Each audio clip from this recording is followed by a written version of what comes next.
again. Good morning, students. I'm Shilpa here. We are going to start our lesson. Already we had started, we had given you two lessons. The previous lessons was not visual, but this lesson is visual. So please go through with the lesson. I have to tell some of the boys and the student had not linked with me in the query groups. Please do that. This will help you to get your attendance. अगर आप इस तरह से नहीं मानते हैं तो मुझे कन्वे करना पड़ेगा स्कूल को कि आप क्वेरी ग्रुप्स में नहीं आ रहे। जब आप क्वेरी ग्रुप्स में नहीं आएंगे आपकी अटेंडेंस शॉर्ट होगी और अगर अटेंडेंस शॉर्ट होगी तो ये आपके लिए प्रॉब्लम होगा। So now we start our lesson. ये थैम 3 है और ये है आपके निक्षिप कास्ट एंड क्लास के बारे में।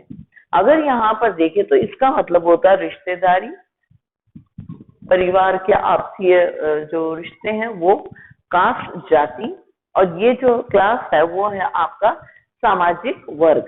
ठीक है, तो इसके बारे में हम पढ़ेंगे और उस जमाने के बारे में पढ़ेंगे जो अर्ली सोसाइटी सी 600 BCE से लेके 600 CE तक के दौरान में ये परिवार कैसे होते थे, जाति में क्या क्या परिवर्तन थे और जो समाज का वर्ग किस प्रकार से था।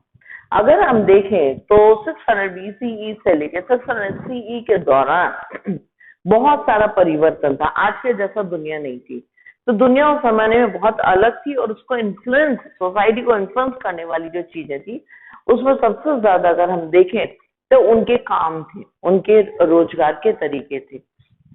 इसमें जो ट्रांसफॉर्मेशन आया, खास परिवर्तन आया, वो जंगल से आया, क्योंकि जो जंगल के लोग थे वो भी खेती करने लगे। कुछ उनमें से निकल के आए जो शहर में या गांव में बसने लगे। अब वो कौन सी कैटेगरी में आएंगे, तो इस कारण से जो सामुदायिक परिवर्तन हुआ। दूसरा जो परिवर्तन था वो था because of the wealth. So wealth ने सोशल डिस्ट्रीब्यूशन को एक बहुत बड़े पैमाने में क्या कर दिया, अनइक्वालिटी लेके आए। ये अनइक्वल डिस्ट्रीब्यूशन जो था वो वेल्थ के अंदर बड़े तेजी से, यानी कि बहुत तेजी से समाज को 2 हिस्सों में या 4 हिस्सों में बांट रहा था। जैसी कमाई है वैसे ग्रुप बनते चले जा रहे। तो ये सारी चीजें जो है हम इस लेसन के अंदर पढ़ने जा रहे हैं। इंट्रोडक्टरी पार्ट का पहला पैराग्राफ जो है मैंने अभी आपको एक्सप्लेन किया। इंट्रोडक्टरी पार्ट का सेकंड पैराग्राफ अगर हम देखें तो आपको कैसे पता चलेगा कि इंडिया की सोसाइटी में किस तरीके के वेरिएशन जो थे, जो 600 BCE और 600 CE के दौरान में आए। आखिर वो आए तो वो हम कैसे समझे, कहाँ से पता चलेगा कि ये सब वेरिएशन हुए।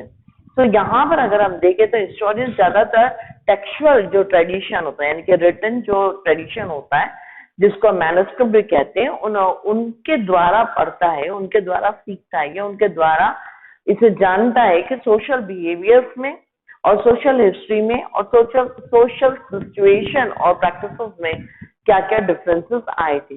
पर इनको समझने, उनको जानने या सोशल एक्टर्स के बारे में, यानी कि एक्टर्स मतलब वो जो किरदार निभा रहे थे, उनके जानने के बारे में अगर हम देखें तो सबसे ज्यादा जरूरी ये है कि उस टेक्स्ट को समझना, यानी कि उस लिखित ग्रंथ को, महाकाव्य को समझना।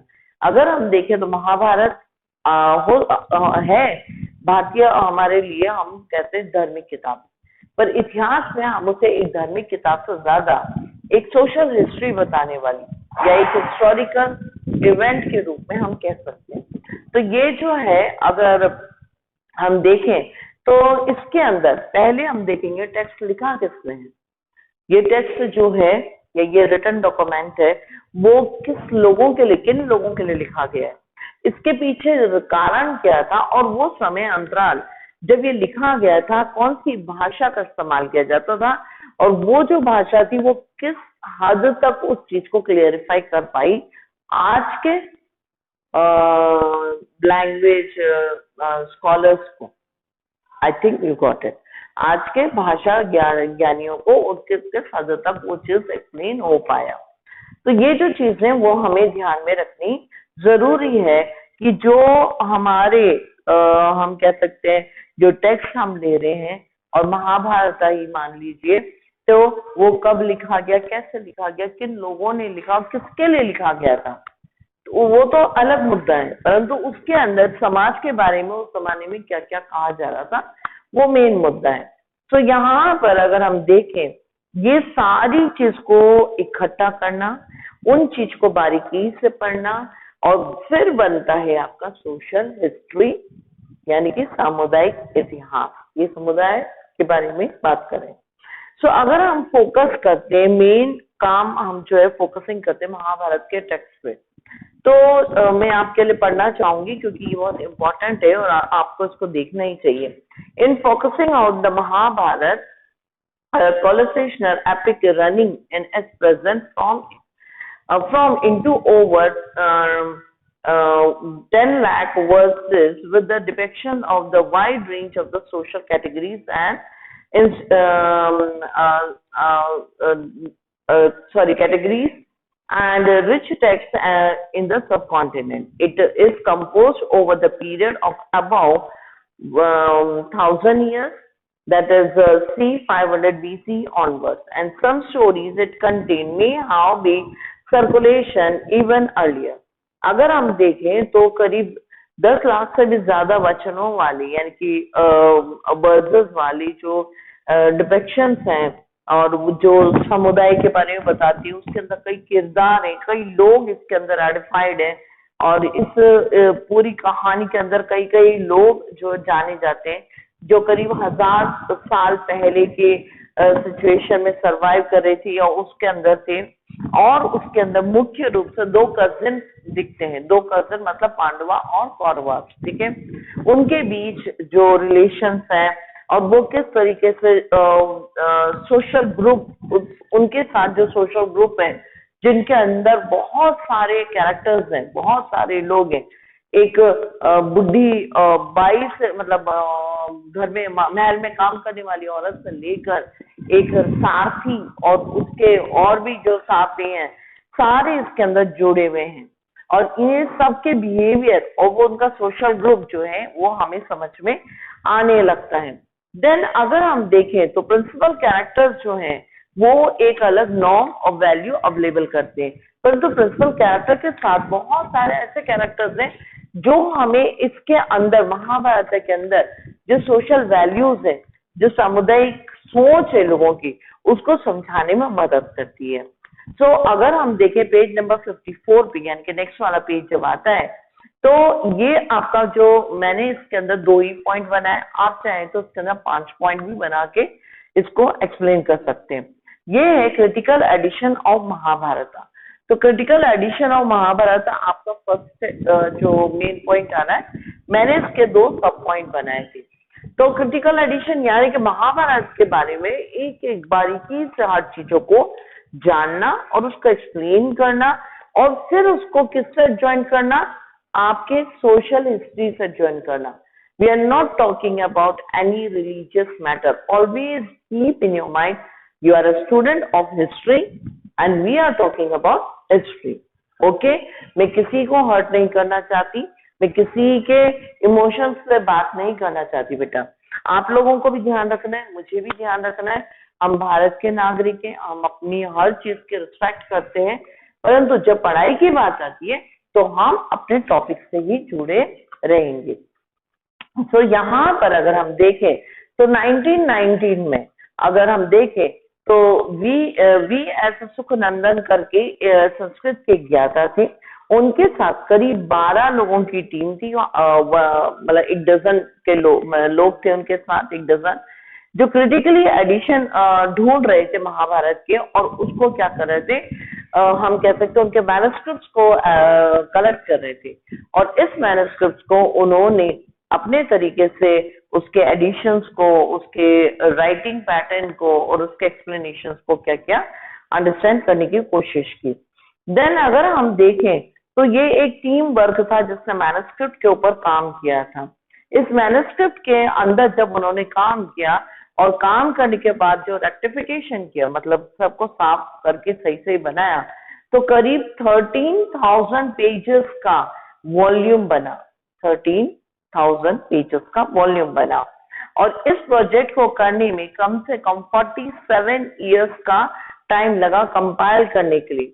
इसमें दो चीज जो है वो कंटिन्यूस सामने आई थी। पहले अगर हम देखें तो जो डायलॉगिंग और टेक्स्ट था वो संस्कृत में ज्यादा वैल्यूबल था, क्योंकि ब्राह्मण लोग संस्कृत को पढ़ते थे और संस्कृत समझते थे, और वही एक लोग थे जो उसके मतलब कह सकते हैं कि उसके मास्टर्स माने जाते थे। पर धीरे धीरे अगर हम देखें तो इन्होंने क्या किया, इसके साथ सोशल आइडियाज को निकाला, यानी कि अलग अलग इलाकों में जाकर वो लोग किस तरीके से इस मैन्युस्क्रिप्ट को लिखे थे, उनके अपनी लोकल लैंग्वेज में उनको निकाला। जैसे कि हम देखें तो कश्मीर, नेपाल, केरला, तमिलनाडु, इन सब जगह में इमेंस रीजनल वेरिएशन देखे गए, अद्भुत रीजनल वेरिएशन देखे गए। इन वेरिएशंस में उन्होंने सबको क्या क्या फुटनोट के साथ, यानी कि आप साइड में देख सकते हैं कि किस प्रकार से इस वैदिक चीज को फुटनोट के साथ एक्सप्लेन किया गया, देखा गया। और उसके बाद जो जम्मू में भी है, जो तमिलनाडु में भी है, और जो दूसरी जगह पर भी है, उन सब लोकल लैंग्वेजेस के ट्रांसलेशन और डायलॉगिंग को पकड़ कर उन्होंने क्या किया गया, जो सिमिलर चीजें हैं उनको, सिमिलर बातें हैं उनको क्या किया गया, इकट्ठा किया। उनको इकट्ठा करने के बाद अगर हम देखें तो कितने पेजेस की वॉल्यूम बनी, 13,000 पेजेस की जो वॉल्यूम बनी वेरिएशंस के जरिए। देन अगर हम देखें तो ये जो सोशल प्रैक्टिसेस थी, सोशल आइडियाज थी, इन सब के दौरान में अगर एक एक चीज को, पहले तो सिर्फ हमने संस्कृत पे फोकस किया था, तो जो संस्कृत पे फोकस करने से जो सोशल हिस्ट्री एक्सप्लोर हुई, जिसका पता चला वो, और उसके बाद उस समय तो हमने सिर्फ फेस वैल्यू देखा। ओके, फेस वैल्यू मतलब क्या है, ठीक है, तो फेस वैल्यू देखा, और उसके बाद जो है धीमे धीमे चेंजेस आए। इन चेंजेस के अंदर हमें पता चला कि फेस वैल्यू के साथ, जैसे मैथ्स में बोलते हैं ना प्लेस वैल्यू, कि लोकल एरिया में वो ग्रंथ, वो चीजों को किस प्रकार से लिया गया था, लोग किस प्रकार से किस चीज को रिस्पेक्ट देते थे। अगर हम देखें तो कुछ जगह पे ये भी देखा गया कि कर्ण जो थे उनको काफी ज्यादा रिस्पेक्ट थी ऑल थ्रू पांडवास के दूसरे बच्चों से। आप सब जानते हैं जो कर्ण है वो पांडवा में गिने नहीं जाते थे, परंतु फिर भी लोगों ने जब ये लोकल ट्रांसलेशन में इनमें देखा गया तो कर्ण, दानवीर कर्ण करके उनको ज्यादा सम्मान, सूर्य के पुत्र ज्यादा सम्मान दिया गया। तो ये उनकी लोकल ट्रेडिशन और लोकल सोच थी, जिसके आधार पे अलग अलग जगह पर अलग अलग चीजें।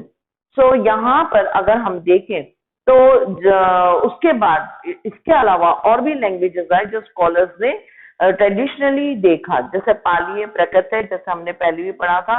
ये सब एक ऑथोरेटिव जो हम कह सकते हैं सिस्टम है, जिनके डायलॉग्स को, ठीक है, उनकी वार्तालाप डायलॉग्स को, लोकल लैंग्वेज को, संस्कृत को, सबको इकट्ठा रखकर, यानी सबको सामने रखा, सब में से जो चीज कॉमन दिख रही है और जिसमें कॉमन एक्टिविटीज है समाज के प्रति, लोगों के प्रति। देखिए समाज में परिवार के अंदर कैसा था रिश्ता, देन अगर हम देखें तो स्त्री और पुरुष का रिश्ता कैसा था, फिर धनाढ़ी और गरीब या गुलाम और मालिक का रिश्ता कैसा था, फिर राजा और जनता या रंग कहते उनका रिश्ता कैसा था, क्या जातिवाद बहुत कट्टर था या नहीं था। इन सब को छान कर निकाला गया, जिसके द्वारा बना आपका social history, so to be called the kinship, caste and class. I think you got my lesson today. Again I will say, आपको मिल गया है मेरा जो क्या कहते हैं क्वेरी लिंक, सबको मैंने बोल दिया था please connect yourself with the query link. Again I am saying, आज मैं देखूंगी जिन्होंने मुझे टाइम विश या हाई बोला होगा उनकी अटेंडेंस होगी, अन्यथा आपकी अटेंडेंस नहीं होगी। So please join in query groups. आप बस मुझे गुड मॉर्निंग बोल सकते हैं, टाइम विश दे सकते हैं, या फिर आपकी जो क्वेरी है वो पूछ सकते हैं, पर ये करें तभी होगा। आपने कॉपी बनाना है, मैं कॉपी के पेजेस के PDF मंगवाना शुरू करने वाली हूँ कल परसों से। तो वो भी आपको मुझे देना होगा। अगर वो देंगे तब आपके आगे के जो मार्क्स है उसका बेसमेंट बनता है। मैं कोई डरा नहीं रही बच्चों, परंतु मैं सत्य से अवगत करा रही हूँ। मैं आपको मदद कर रही हूँ कि आप लेसन्स को समझें, पढ़ें और हमारे साथ रहें। जब लेसन्स आ रहे हैं बुक लेकर बैठिए, पढ़िए, अन्यथा ऐसा नहीं हो सकता कि एक दिन में सब कुछ बदल जाएगा। ये हिस्ट्री है, आपको इजीली लर्न होने के लिए बहुत मुश्किल है। So have a nice day, take care, bye.